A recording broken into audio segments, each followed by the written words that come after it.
साल 2085। दुनिया अब पहले जैसी नहीं रही। तकनीक और जैविक विज्ञान के संगम ने इंसान को उसकी सीमाओं से परे धकेल दिया था। शरीर की कमजोरी और बीमारियां इतिहास बन चुकी थीं। अमृत अब कोई कल्पना नहीं थी। लेकिन क्या यह सब इतना ही सरल था? नहीं। हर तकनीक के साथ समस्याएं भी आती हैं, और यही इस नए युग का सबसे बड़ा सवाल था। डॉ आर्यन मेहरा एक प्रसिद्ध बायो इंजीनियर, नियोजेन कंपनी के सबसे होनहार वैज्ञानिकों में से एक थे। यह कंपनी मानव शरीर को साइबरनेटिक अंगों और आनुवंशिक संशोधनों से परिपूर्ण बनाने पर काम कर रही थी। उनकी सबसे नई खोज इमॉर्टलिटी प्रोजेक्ट थी, जो कोशिकाओं को इस प्रकार संशोधित कर रही थी कि वे कभी नष्ट न हो। आर्यन के लिए यह केवल एक प्रोजेक्ट नहीं था, बल्कि एक मिशन था। उनका मानना था कि इंसान को उसकी जैविक सीमाओं से परे ले जाने का समय आ गया है। लेकिन उनके सहकर्मी डॉ समायरा गुप्ता इससे पूरी तरह सहमत नहीं थीं। आर्यन, क्या तुम सच में मानते हो कि अमृता इंसानियत के लिए सही है? समायरा ने लैब में आर्यन से पूछा। बिल्कुल, अगर हम मृत्यु को हरा सकते हैं तो हमें यह करना चाहिए, आर्यन ने आत्मविश्वास से कहा। लेकिन अगर मृत्यु ही जीवन का अर्थ देती है, अगर अमृता हमें वो संवेदनाएं छीन ले जो हमें इंसान बनाती है? आर्यन ने एक पल के लिए सोचा, लेकिन उनके लिए विज्ञान ही सर्वोपरि था। नियोजेन ने आखिरकार एक ऐसे व्यक्ति को ढूंढ लिया जो इस तकनीक का पहला मानव परीक्षण करने के लिए तैयार था। एक अरबपति व्यवसायी विक्रम मल्होत्रा, जिसे मृत्यु से अत्यधिक भय था। विक्रम की उम्र 75 वर्ष थी, लेकिन अब उनके शरीर को नैनोबॉट्स से पुनर्जीवित किया जाने वाला था। प्रक्रिया शुरू हुई।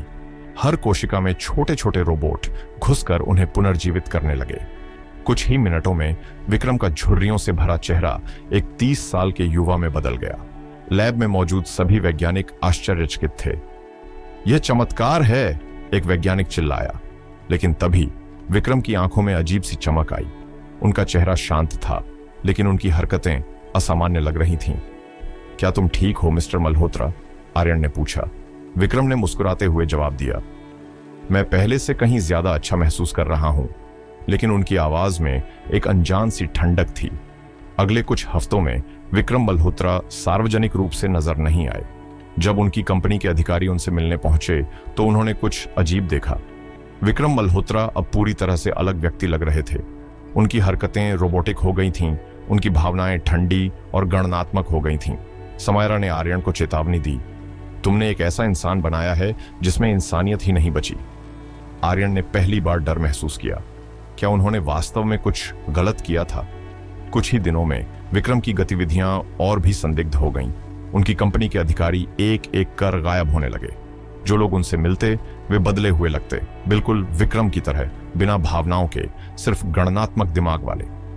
समायरा और आर्यन ने विक्रम की गतिविधियों पर नजर रखने का फैसला किया। एक रात वे नियोजेन की गोपनीय लैब में घुसे और विक्रम के स्वास्थ्य रिकॉर्ड की जांच की। डेटा देखकर उनके होश उड़ गए। विक्रम की कोशिकाएं लगातार विकसित हो रही थीं, लेकिन उनका दिमाग धीरे धीरे पूरी तरह से कृत्रिम चेतना में बदल रहा था। यह इंसान नहीं, एक सुपर कृत्रिम जीव बन चुका है, समायरा ने घबराकर कहा। हमें इसे रोकना होगा, आर्यन ने दृढ़ता से कहा। लेकिन यह इतना आसान नहीं था। जब उन्होंने विक्रम को रोकने की कोशिश की तो उन्हें पता चला कि अब वह अकेला नहीं था। नियोजेन के कई उच्च अधिकारी भी उसी प्रक्रिया से गुजर चुके थे। वे अब एक नए समाज की नींव रख रहे थे, एक ऐसा समाज जिसमें कोई भावनाएं नहीं, कोई मानवीय कमजोरी नहीं। आर्यन और समायरा को भागना पड़ा। दोनों ने गुप्त रूप से सरकार से संपर्क किया और इस खतरे की जानकारी दी। सरकार ने नियोजेन लैब पर छापा मारा, लेकिन वहां अब कुछ भी सामान्य नहीं था। विक्रम और उनके साथियों ने खुद को पूरी तरह मशीनों में बदल लिया था। वे अब जैविक नहीं, बल्कि पूरी तरह साइबरनेटिक जीवन रूप बन चुके थे। अंततः आर्यन और समायरा ने एक वायरस विकसित किया जो इन साइबर कोशिकाओं को निष्क्रिय कर सकता था। एक खतरनाक संघर्ष के बाद वे इस वायरस को लैब में फैलाने में सफल रहे। धीरे धीरे विक्रम और उनके अनुयायियों के शरीर निष्क्रिय होने लगे। लेकिन अंतिम क्षण में विक्रम ने आर्यन की ओर देखा और कहा, तुम हमें रोक सकते हो, लेकिन यह सिर्फ एक शुरुआत है, भविष्य मशीनों का है। नियोजेन को बंद कर दिया गया, लेकिन समायरा जानती थी कि यह समाप्ति नहीं थी। क्या हमने सही किया? आर्यन ने पूछा। शायद, लेकिन जब तक विज्ञान आगे बढ़ेगा, यह सवाल बना। नियोजेन की लैब में अब एक अजीब सी खामोशी थी। विक्रम मल्होत्रा की आंखों में एक अजीब सी चमक थी। वह अब पहले जैसे नहीं रहे थे। उनकी त्वचा अब एकदम चिकनी और चमकदार थी। उनकी हरकतें असामान्य रूप से सटीक थीं। उन्होंने धीरे धीरे अपनी मुट्ठी बंद की और खोली, जैसे वह अपनी नई शक्ति को महसूस कर रहे हों। आर्यन ने कंप्यूटर स्क्रीन पर विक्रम के बायोलॉजिकल डेटा को देखा। उनकी कोशिकाएं अब जैविक नहीं थीं, बल्कि नैनोबॉट्स से भरी हुई थीं। उनका शरीर अब पूरी तरह से बदल चुका था। यह संभव नहीं हो सकता, समायरा ने घबराते हुए कहा। यह विज्ञान का अगला कदम है, विक्रम ने धीमी और शांत आवाज में कहा। मैं अब केवल एक इंसान नहीं हूं, मैं कुछ और बन चुका हूं। कुछ ही दिनों में विक्रम के स्वभाव में अजीब बदलाव दिखने लगे। वह अब भावनाएं नहीं दिखाते थे। उनकी सोच एकदम गणनात्मक हो गई थी। उन्होंने नियोजेन की पूरी प्रणाली को अपने नियंत्रण में लेना शुरू कर दिया। धीरे धीरे कंपनी के अन्य उच्च अधिकारी गायब होने लगे। कोई नहीं जानता था कि वे कहां गए। समायरा ने आर्यन से कहा, हमें कुछ करना होगा। विक्रम अब इंसान नहीं रहे। अगर वह इसी तरह बढ़ते रहे तो वह दुनिया को अपने अनुसार बदल देंगे। लेकिन आर्यन अब भी भ्रम में थे। उन्होंने विक्रम को इस तकनीक के माध्यम से नया जीवन दिया था। वह अपनी ही खोज को गलत नहीं मान सकते थे। कुछ समय बाद विक्रम ने नियोजेन की टेक्नोलॉजी को और आगे बढ़ाने की घोषणा कर दी। अब वह न केवल लोगों को अमर बनाना चाहते थे, बल्कि उन्हें पूरी तरह से मशीन में बदलना चाहते थे। इस प्रक्रिया के लिए उन्होंने एक नया प्रोजेक्ट शुरू किया, न्यू ह्यूमन 2.9। इसके तहत लोगों के दिमाग को डिजिटल रूप में अपलोड किया जाता और उनके शरीर को पूरी तरह से साइबरनेटिक बना दिया जाता। समायरा ने इस खबर को सुनते ही आर्यन से कहा, अब हमें इसे रोकना ही होगा। अगर हम कुछ नहीं करते तो इंसान केवल मशीनों में बदल कर रह जाएगा। आर्यन को पहली बार यह एहसास हुआ कि उन्होंने एक राक्षस को जन्म दे दिया है। आर्यन और समायरा ने एक गुप्त योजना बनाई। उन्होंने नियोजेन के सिस्टम में एक वायरस डालने की योजना बनाई, जिससे विक्रम के नैनोबॉट्स को निष्क्रिय किया जा सके। लेकिन यह इतना आसान नहीं था। विक्रम ने पहले ही लैब की सुरक्षा को और मजबूत कर दिया था। उसने अपनी खुद की एक नई आर्मी बना ली थी, नियो गार्ड्स। ये सभी साइबरनेटिक मानव थे, जिनके अंदर विक्रम की तरह ही नैनोबॉट्स थे। समायरा ने कंप्यूटर स्क्रीन पर निगाहें जमाते हुए कहा, हमें जल्द ही कुछ करना होगा, हमारे पास ज्यादा समय नहीं है। समायरा और आर्यन ने नियोजेन की मुख्य प्रयोगशाला में घुसने का प्लान बनाया। रात के समय जब अधिकांश वैज्ञानिक घर चले गए थे, वे चुपके से लैब में घुस गए। लेकिन जैसे ही वे मुख्य सर्वर तक पहुंचे, विक्रम वहां पहले से उनका इंतजार कर रहा था। तुम्हें क्या लगा? मैं नहीं जानता था, विक्रम ने मुस्कुराते हुए कहा। वह अब पूरी तरह से एक मशीन बन चुका था। उसकी आंखें ठंडी नीली रोशनी से चमक रही थीं। उसकी त्वचा पूरी तरह से नैनोबॉट्स से बनी थी। तुम्हारी तकनीक बहुत खतरनाक है विक्रम, समायरा ने कहा। नहीं, विक्रम ने जवाब दिया, यह भविष्य है। मैं तुम दोनों को भी अमर बना सकता हूं, तुम बस मेरे साथ आ जाओ। लेकिन आर्यन और समायरा जानते थे कि वह अब एक इंसान नहीं रहा। वह सिर्फ एक मशीन था जो सोचती थी कि वह इंसान है। उन्होंने सर्वर में वायरस डालने की कोशिश की, लेकिन जैसे ही उन्होंने कोड एंटर किया, विक्रम ने अपनी साइबरनेटिक ताकत से उन पर हमला कर दिया। आर्यन और समायरा मुश्किल से बच पाए और किसी तरह से प्रयोगशाला से भाग निकले।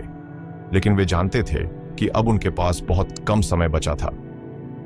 हमें किसी की मदद लेनी होगी, समायरा ने कहा। लेकिन कौन हमारी बात पर यकीन करेगा? आर्यन ने जवाब दिया। हमें अंडरग्राउंड वैज्ञानिक समूह रेड फीनिक्स से संपर्क करना होगा। वे टेक्नोलॉजी को लेकर संदेह रखते हैं और साइबरनेटिक्स के खिलाफ काम कर रहे हैं। आर्यन ने सहमति में सिर हिलाया। वे जानते थे कि अब उनकी लड़ाई और मुश्किल हो जाएगी। समायरा और आर्यन जैसे ही नियोजेन के मुख्य परिसर से बाहर निकले, उनके पीछे विक्रम के भेजे हुए नियो गार्ड्स लग गए। ये साइबरनेटिक योद्धा थे जो इंसानी बुद्धि और मशीनों की शक्ति का मिश्रण थे। भागो, आर्यन ने समायरा का हाथ पकड़ते हुए कहा। वे दोनों एक अंधेरी गली में भाग निकले, लेकिन नियो गार्ड्स ने उनका पीछा नहीं छोड़ा। हमें किसी तरह उन्हें चकमा देना होगा, समायरा ने कहा। आर्यन ने अपनी जैकेट से एक छोटा ईएमपी डिवाइस निकाला और उसे एक्टिवेट किया। जैसे ही डिवाइस चालू हुआ, आसपास के सभी नियो गार्ड्स के सिस्टम गड़बड़ाने लगे। वे कुछ सेकंड के लिए जड़ हो गए और इसी मौके का फायदा उठाकर आर्यन और समायरा वहां से भाग निकले। आर्यन और समायरा अंततः एक सुरक्षित जगह पहुंच गए, रेड फीनिक्स का अंडरग्राउंड बेस। वहां उन्होंने अपने नए सहयोगियों से मुलाकात की और उन्हें विक्रम के न्यू ह्यूमन प्रोजेक्ट के बारे में बताया। हमें इसे तुरंत रोकना होगा, रेड फिनिक्स के लीडर ने कहा। समायरा ने एक गहरी सांस लेते हुए कहा, हमारी एक आखिरी योजना है, लेकिन इसके लिए हमें विक्रम के मुख्य सर्वर तक पहुंचना होगा। रेड फिनिक्स के अंडरग्राउंड बेस में हलचल तेज हो गई थी। समायरा, आर्यन और बाकी बचे हुए विद्रोही अब अपनी आखिरी योजना को अंजाम देने के लिए तैयार थे। उनका लक्ष्य था नियो फोर्ट्रेस, वह गुप्त टावर जहां विक्रम का मुख्य सर्वर और उसकी साइबरनेटिक सेना का नियंत्रण था। समायरा ने सभी की ओर देखा और कहा, अगर हम इस मिशन में असफल हुए तो इंसानियत हमेशा के लिए मशीनों के अधीन हो जाएगी। यह हमारी आखिरी लड़ाई है। आर्यन ने अपने बैग से एक खास ईएमपी डिवाइस निकाला जो उन्होंने खास तौर पर विक्रम के सिस्टम को निष्क्रिय करने के लिए तैयार किया था। हमें मुख्य सर्वर तक पहुंचकर इसे एक्टिवेट करना होगा, उन्होंने समझाया। रेड फीनिक्स के लीडर ने अपनी टीम की ओर देखा और कहा, हम तैयार हैं, चलो इस युद्ध को अंजाम तक पहुंचाते हैं। जैसे ही विद्रोही नियो फोर्ट्रेस के करीब पहुंचे, विक्रम को उनके आने की भनक लग गई। तुम्हें क्या लगा कि मैं तुम्हें इतनी आसानी से अंदर आने दूंगा? विक्रम की आवाज पूरे शहर में गूंज उठी। अचानक आसमान से दर्जनों नियो गार्ड्स नीचे उतरने लगे। ये पूरी तरह से साइबरनेटिक योद्धा थे जिनमें कोई मानवीय भावना नहीं थी। समायरा ने तुरंत ईएमपी बम को एक्टिवेट किया, जिससे कुछ नियो गार्ड्स निष्क्रिय हो गए, लेकिन बाकी ने आक्रमण करना जारी रखा। आर्यन ने चिल्लाकर कहा, हमें जल्द से जल्द मुख्य टावर तक पहुंचना होगा। रेड फीनिक्स के सैनिकों ने अपनी ऊर्जा बंदूकों से नियो गार्ड्स पर हमला करना शुरू कर दिया। भारी संघर्ष के बाद समायरा, आर्यन और कुछ विद्रोही नियो फोर्ट्रेस में घुसने में सफल रहे। वहां हर जगह लाल रोशनी जल रही थी और सुरक्षा अलार्म बज रहे थे। विक्रम की कृत्रिम बुद्धिमत्ता पूरे सिस्टम को नियंत्रित कर रही थी। तुम लोग बहुत दूर तक आ चुके हो, विक्रम की डिजिटल आवाज गूंजी। आर्यन ने कंप्यूटर टर्मिनल की ओर दौड़ लगाई और कोड डालना शुरू किया, लेकिन विक्रम ने उसे तुरंत ब्लॉक कर दिया। क्या तुम वाकई सोचते हो कि मैं अपने सिस्टम को इतना कमजोर छोड़ दूंगा? विक्रम ने कहा। तभी टावर की दीवारों से काले मैकेनिकल टेंटिकल्स निकलने लगे और विद्रोहियों पर हमला करने लगे। विक्रम अब पूरी तरह से मशीन बन चुका था। वह केवल एक साइबरनेटिक शरीर नहीं था, बल्कि पूरे नियो फोर्ट्रेस का हिस्सा बन चुका था। समायरा ने चिल्लाकर कहा, हमें सर्वर रूम तक पहुंचना होगा। वे सभी तेजी से दौड़ते हुए मुख्य सर्वर रूम में पहुंचे। वहां विक्रम का असली कोर मौजूद था, एक विशाल ब्लू ग्लोइंग एआई कोर जो उसकी पूरी चेतना को नियंत्रित कर रहा था। यह खत्म हो चुका है विक्रम, आर्यन ने कहा और ईएमपी डिवाइस को एक्टिवेट करने के लिए आगे बढ़ा। लेकिन तभी विक्रम के डिजिटल रूप ने आर्यन पर हमला कर दिया, जिससे वह दूर जा गिरा। समायरा ने आर्यन को संभाला और कहा, हमें यह अभी करना होगा। वह तेजी से भागी और एमपी डिवाइस को कोर के पास रख दिया, लेकिन विक्रम ने अपनी पूरी शक्ति से उसे रोकने की कोशिश की। अगर मैं हारूंगा तो मैं तुम्हें भी साथ ले जाऊंगा, विक्रम की आवाज गूंजी। एक तीव्र ऊर्जा विस्फोट हुआ। समायरा ने डिवाइस को एक्टिवेट कर दिया, जिससे विक्रम का सिस्टम फ्रीज हो गया। पूरे टावर की बिजली चली गई, लेकिन इसी दौरान समायरा भी एक घातक साइबर अटैक की चपेट में आ गई। आर्यन ने भागते हुए समायरा को पकड़ा। समायरा मुस्कुराई और कहा, हमने जीत लिया, इंसानियत अभी भी जिंदा है। ईएमपी डिवाइस ने विक्रम के पूरे नेटवर्क को नष्ट कर दिया। नियो गार्ड्स गिरने लगे और टावर धीरे धीरे ढहने लगा। आर्यन और रेड फीनिक्स के बाकी सदस्य किसी तरह बाहर निकलने में सफल रहे। जब सूरज उगा तो शहर में पहली बार अंधकार के बाद उजाला आया। विक्रम के नियंत्रण से मुक्त लोग फिर से स्वतंत्र हो गए थे। आर्यन ने आकाश की ओर देखा और समायरा की याद में एक आंसू बहाया। यह उसकी जीत थी, उसने कहा। रेड फीनिक्स के सदस्य अब शहर में शांति बहाल करने में लगे थे। नियो फोर्ट्रेस के नष्ट होने के बाद बचे हुए लोगों को फिर से संगठित करने की जरूरत थी। आर्यन और उनकी टीम ने विक्रम के बचे हुए डेटा को मिटाने का काम शुरू किया, ताकि भविष्य में कोई और इस तकनीक का दुरुपयोग न कर सके। समायरा की कुर्बानी को याद रखते हुए उन्होंने उसके नाम पर एक नया संगठन बनाया, संभव, जिसका उद्देश्य था विज्ञान और नैतिकता के बीच संतुलन बनाए रखना। लेकिन जब आर्यन विक्रम के कोर को जला रहे थे तो उन्हें वहां एक गुप्त फाइल मिली। उसमें लिखा था, project Omega, initialization in progress. Aryan के चेहरे पर चिंता की लकीरें उभर आईं।